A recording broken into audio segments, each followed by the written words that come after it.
Go back at it again. Had a little issue last night. I'll share that with y'all.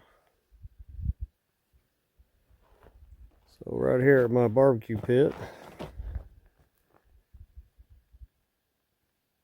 I turned the water on to the heat exchanger loop. You know, the coil that's down inside there. You can see it down in there.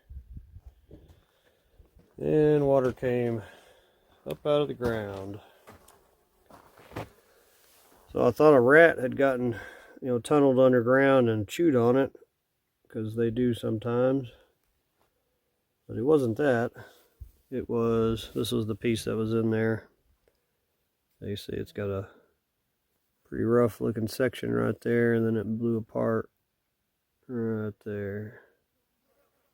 But it's got some other spots that you can see where it bulged out.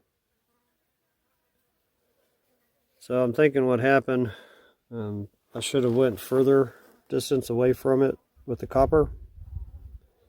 This is the piece I changed out yesterday, right between here and there.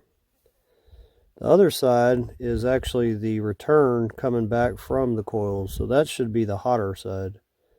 So I'm thinking when I turn the dump valves, the water's getting super hot inside the pit, and it's blowing it down because the feed side is on the low side of the coil, and it's blowing it down and causing this pipe to exceed its temperature rating and burst.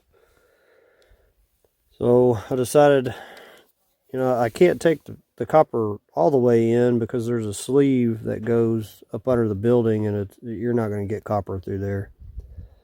So what I decided to do, I'm going to just cover this up for now, but if I have a problem again with it, which I probably will, I'm going to put a copper coil in the ground right here, which will be like I've got, another 10 foot of copper on it, and that'll be easy to do.